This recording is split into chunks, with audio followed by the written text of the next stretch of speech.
Hi, how's it going? My name is Carl Diaz. I'm with the Learning Resources Center here at the University of Colorado, Denver. And today we're going to talk about a few questions that have to do with pulleys, and all three of them have to do with tension, but two have to do with pulleys, and one of them just has to do with tension on a rope. This will probably be broken into 3 videos. I know I have all 3 here, but we're going to kind of refer back and forth to things here, so I kind of wanted to have everything on the board for you. Just so that we're able to refer back and forth to make sure that we're sticking with the concepts that we know are true. So let's start with this first one. We have 2 blocks on a pulley. We know that it starts at rest and it's going to be released, and it's going to move this way because M2 is larger than M1, so it's going to cause them to move, right? M2 is going to pull down and cause them to move. The question is, what's the acceleration? I kind of shortened the questions on these just so we can get to the nitty gritty here, but we can clearly see that the weight of mg, which is m1g is 10 newtons, and m2g, which is 20 newtons. This one's larger, so it's going to have a larger pull, right? So let's get down into it. The first thing you want to do is draw your free body diagram, right? So we have 2 objects. Both objects need a free body diagram. The first one, right, has weight down. M1 has weight down, and then tension up, right? And then we know that these things are going to start to move. They're held at rest and going to start to move. And so it also has acceleration, and it's going to accelerate or have a rate of change in motion up when this pulls down, right? This is going to go down, but this is going to move up, right?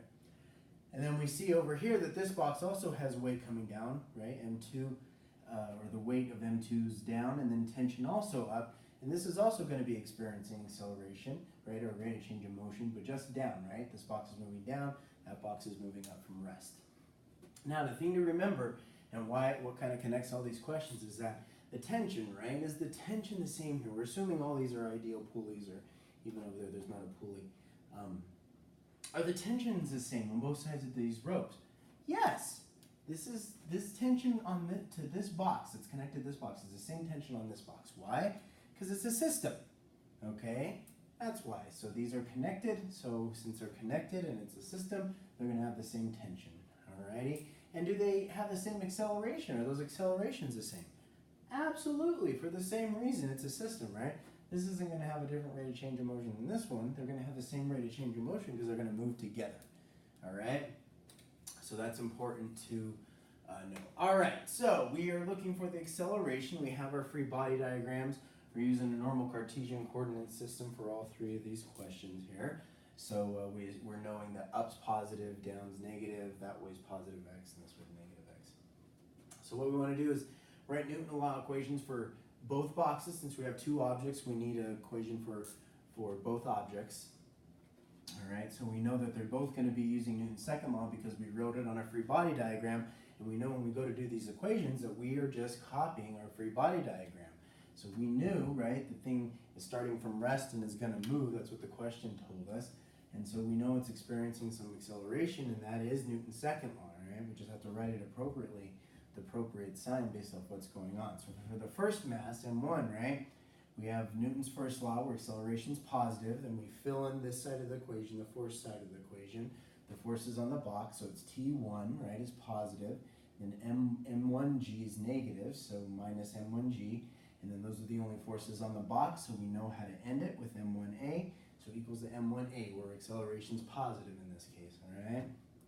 And then we have, for the second box, again, Newton's second law, but acceleration is negative. Again, it's the same acceleration, and just remember that negative sign doesn't mean less than 0, it just means it's the direction, right? So acceleration's down, that acceleration's up, but the rate of change, what they're measuring, that rate of change in motion is the same for them, right? So we start with our Newton's second law, making sure that we assign the appropriate sign to acceleration, and we fill in this side, right, with the forces on box 2, so it's T1, right, is positive, and then the weight, or M2G, is negative or down, so we put minus M2G, and then there's no more forces on the box, so again, equal to negative M2A. All right, and we knew this again from the sign. Now we're looking for the acceleration, so we got to put these 2 equations together. Like we just said, we know the tensions are the same and the accelerations are the same. We don't know the tension, right? That's in both these equations. We need the acceleration, which is in both these equations. So what we can do is we can solve for the variable we don't need and keep the variable we do based off the variables that these share. So we want to get rid of tension, right? They both share tension. We want to get rid of it and keep the acceleration in both these equations. So that means I can solve one of these for tension, which is what I did here. Doesn't matter which one, I just chose this one. I solved this one for tension, and then what we're going to do is we're going to put it in this equation for T1. Okay, and that's what I did right here. So T1, right, is equal to M1A plus M1G. That's what I wrote right here, M1A plus M1G, so that's T. And then the rest of this equation, right, is just minus M2G, which is what I wrote, is equal to, and then negative M2A. So remember, I'm just replacing T1, this T1 in this equation with just M1A plus M1G, which is what this is right here. Okay, this is T1 right there, okay? And then I want to combine like terms, right? So I need my A's on the same side, and I need my G's on the other side, essentially, but I'm really trying to collect my A's together, right, so I can solve for it. So I like to keep things positive, so I brought M2A over and brought M1G and M2G over to this side. So remember, when things swap sides, the thing to remember, because we don't do the step-by-step thing, is that they just swap signs, right? So when M2A comes onto this side of the equation, it's going to become positive, and when M1G comes over here, it's going to become negative, and when M2G comes over here, it becomes positive. And that's what we see right here in the next step, that M2A became positive, right? M1A just stayed put. M2A came over and became positive, and then M1G came over and became negative, right? And M2G came over and became positive. Now again, we're trying to just solve for acceleration here. So we want to factor out acceleration. It's in both terms, so we can factor it out, right? Which is what we did here. Didn't do anything to this side. And then the next step is just to solve for acceleration, where we would now bring just M1 plus M2 underneath here, which is what we have right here, and there's our acceleration. Pretty straightforward, right? So that's not too bad. I think that's pretty straightforward, but let's look at where it can get a little bit more hairy, but it's really not that tough, right? So now we have multiple pulleys, right, where there's some object here we're trying to lift up, right? When we pull on this rope, or this person pulls down on this rope, which is what they're doing, it's going to go through this pulley, but then it's going to cause this to lift up, right? So we're going to be able to lift this mass is what we're going to be doing, right? So this person's going to pull on this rope, and this rope's connected up there. It's going to come down, right? And it's going to lift this mass up. That's the idea here, right? So this is an ideal pulley. They tell us the weight of that mass that we're trying to lift, and they want to know the tension in all these ropes. Well, in order to do that, you have to first recognize where all the different tensions are. So we said here, right, the tension's the same through here. Yes, it's the same because it's a system, but not only that, because they're all going through, right, it's one rope and it's going through the same pulley here. So we can kind of say that. That's kind of where you want to start. You want to start with the rope and kind of track it and say, okay, where's this rope going? Because wherever the rope is, right, that's going to all have the same tension. The tension's being formed by over here, here, and here, right? So if that tension is a combination of all these, that means the tension's going to be the same in all three of those, all right?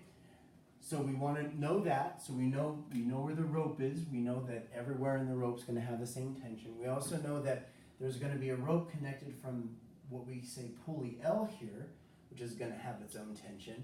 And then there's a rope attached to pulley R up here, which is going to also have its own tension. So the two ropes that are attached to the pulleys are not attached to this rope that's going through the other pulleys. If they were, they'd have the same tension, right? So just as long as it's the same rope, it has the same tension no matter how many pulleys we put it through. That's the thing to remember, okay? We could have 6 pulleys, but if it's the same rope and I just keep putting it through pulleys, and then I'm standing at the end pulling it, the tension's going to be the same through all those. Okay, that's super important to remember. But since these are different ropes, right? There's a different rope, not the rope that here it's the rope for that's going through the pulleys. This is the rope that's just holding the pulley up, right, from the ceiling. That's a different rope, so it's going to have a different tension. And this rope right here is the rope attached from pulley L to the weight holding it down, right? Not the rope going through the pulley, so that's going to have a different tension. You have to recognize the different tensions so you can label them up differently. So you can see I did that. I labeled the tension from the pulley L to the mass as T1. I labeled the tension from the ceiling to pulley R as T2. And then I labeled the tension for the rope that we're pulling on as T3, right? I kind of labeled it 3 different spots, but it's just to tell myself, hey, that, and that are all the same tension, okay? And it's a good place to start because we're gonna have to do something with those pictures. We can't look at that whole picture and draw a free body diagram like we did over here. Okay, that's really, really, really difficult. So what we're gonna have to do is we're gonna have to, the best way to do is to separate it into the masses and the 2 pulleys. Every time you have a pulley, you wanna draw a free body diagram for that pulley. And then if you have any masses in that system, you also want to have a free body diagram for that mass, all right? So if I had 8 pulleys, I'd have 8 free body diagrams, 1 for each pulley, okay? That's how you do that. Here, we have 2 pulleys, so I have a free body diagram for each pulley, and then I have 1 mass, so I have 1 free body diagram for the mass. You may be asking yourself, well, isn't this person pulling down on that rope causing something? Yes, it's causing that whole tension, right? So it's the same tension. It's not going to be different over here than it is over here because it's all one rope. Okay, even if this person's pulling down on it, don't freak out. Okay, so now that we got our 3 different pictures that we know we want to draw them out, right? So for the mass, right, we know that there's just a rope connected to pulley L, right, that's pulling up on the mass, and then the weight of the mass pulling down. That's it for just the block, right? Yes, there's this rope right here, but this rope isn't attached to the block. The rope is going through the pulley. This rope that's attached to pulley L is attached to the block, right? There's 2 ropes here. There's a rope going through the pulley, and then there's like a rope that's tied to the pulley that's also tied to the mass. Okay, they're connected. They're 2 separate ropes. So we know that T1 is going to have its own tension. So it's going to be all, remember, tension's always pulling up on the object. Otherwise, the object would be falling down, right? Tension's preventing that fall, so that's how you know it's always pulling up. That's how we know these directions, right? And here we'll talk about what's going on there in a second.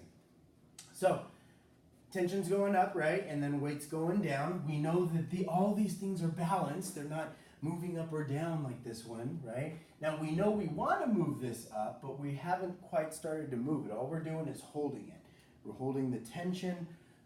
You could also think of that we've lifted it and now we're just holding it a certain height from the ground, but it's in equilibrium. We're not in the process of pulling and lifting this mass up. Everything's in equilibrium. That's what the question told us. Again, I kind of cut those things out to get to the nitty gritty of this, but they told us that the box isn't moving, the mass isn't moving. Everything's in equilibrium. You've lifted the box up off the ground a certain amount already, but everything's in equilibrium and you're just holding it still off the ground. About 3 meters is what it said. So we know the things are in equilibrium, so we know that after we're done writing our free body diagram, we'll be able to use Newton's first law for all of them, okay? All right, and again, we would know we wouldn't be able to as if the thing was moving up or down, okay? And that's not the situation. If it was, we would change it. So for our second pulley, right, we have a different free body diagram, right? We're not necessarily looking at the weight, right? We're just trying to look at all the tension applied just to pulley L, right? So we know that there's the tension from the rope. Now, in terms of the pulley, right? In terms of the pulley, T1 is pulling down because the box is pulling down on the rope, right? Yeah. The rope's pulling up on the box, but the box is also pulling down on the rope, right? We know that. That's where the tension comes from. So in terms of the pulley L, T1's down, right? But in terms of the mass, the weight, T1's up, right? Because in terms of the mass, the tension's pulling up. In terms of the pulley, the mass is pulling down on that in terms of T1, right? And then for T3, or the tension in the rope, we can see it's on both sides of the pulley, right? So we want to represent that on both sides of the pulley. They're both T3, but this free body diagram is trying to tell us something, right? That T1's kind of equal to 2 T3s, right? That's important to know. Don't just draw one T3. If there's a T3 here and T3 here, that's where they're at. And what are they doing in terms of T1? They're pulling up on this. Like we said, we're holding it. They said that we pulled up, this mass lifted up about 10 meters off the ground, and we're holding it. Okay, so this tension is pulling up on that pulley while this T1's pulling down. Physically, we know this. We can draw it that way. So that's what we have here, okay? We can see that T3, right, on both sides is going to be pointing up and T1 is pointing down in the center, all right? And then for pulley R, same situation except opposite, right? T2, that rope from the ceiling, is pulling up on the pulley on pulley R, right? But the tension on both sides here, they're pulling down, right? This mass is causing this tension to pull down on this side. This person's causing the tension to pull down on this side. So in terms of R, the tension's down, right? And that's what we're saying here, that it's still T3, but in terms of relative to R, the tension's down, right? Because we're pulling down while T2 is pulling up on R, okay? So you want appropriate free body diagrams, make sure you can do the equations right, okay?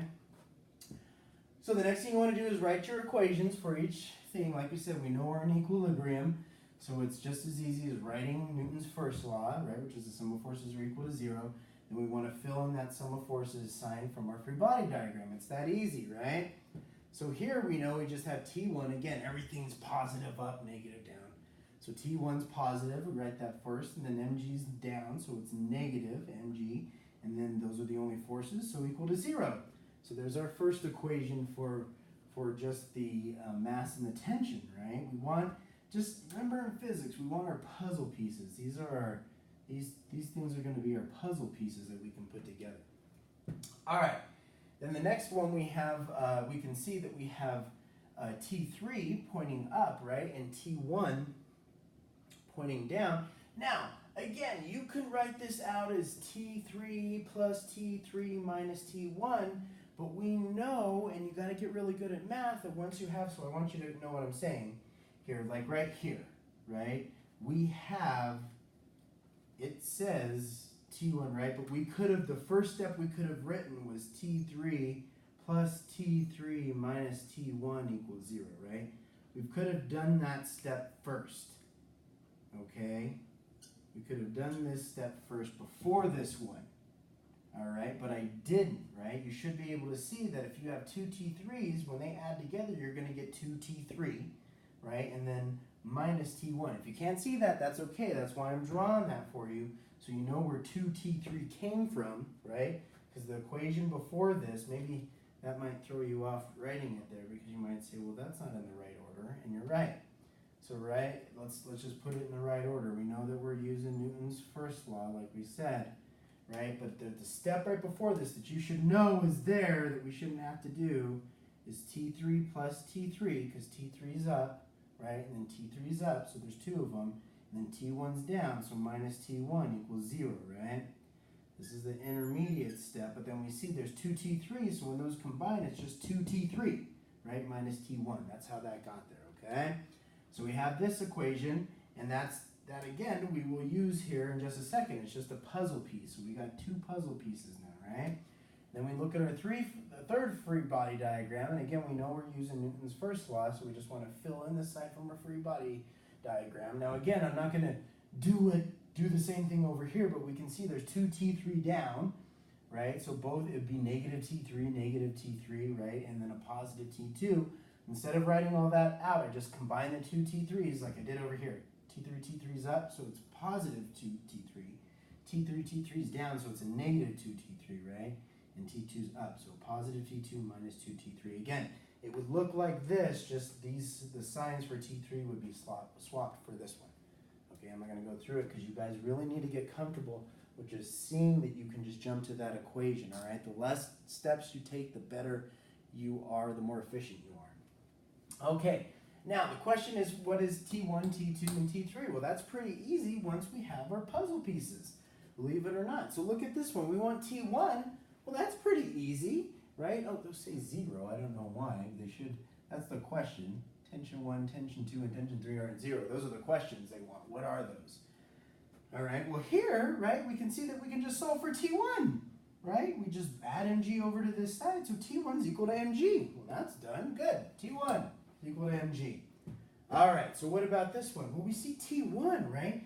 Mg was the only value we're given. So we got to kind of say, well, we got to kind of use that everywhere, right? How can we fit in T1 into all these equations, right? So that we're using mg, right? Because that's really the only number we were given. So we start with this one, then we see, hey, T1 is in there, right? Well, let's swap T1 out with mg because that's the number that we know, right? So that's what I did. I have 2T3 minus now mg because T1 is equal to mg, right? And then now I'm looking for T3, right? I'm trying to find T3. It's right there. So the first thing, or right there, the first thing that I do is just bring mg over, right? I'm left with 2T3 on one side and mg on the other. And then just divide by 2, right? And we can see that T3 is now equal to half, right, of mg, or mg over 2, right? But when we divide mg over 2, that's just half. So T3 is equal to half of mg. Cool, we got T3 now. There's the answer. Now let's come over here and we see, hey, there's T2. That's the thing we're looking for. Hey, T3, we have that. So let's sub T3 in there. So when we sub T3 in there, which is mg over 2, we see that 2, that's the 2T3, and the 2 under the mg, that when we swap it in for T3 is going to cancel, right? So then we rewrite that new equation as 2T minus mg equals to 0. And then we just solve this for mg, right? Bring mg over, and we see T2 is equal to mg. So that we found all the tension in the whole system, all right? It's that simple, all right? Okay, so I'm going to stop here. I'm going to leave this second problem for another video. It's going to be a very short video, but it's a little bit different, but I want to, refer back to these a little bit to make sure that we are understanding things. So I hope this was helpful. Make sure that you go back and compare these two, and make sure you watch the video for this second one that I'm about to make here. So keep your eye out for that, and thank you for watching, and I'll see you on the next video.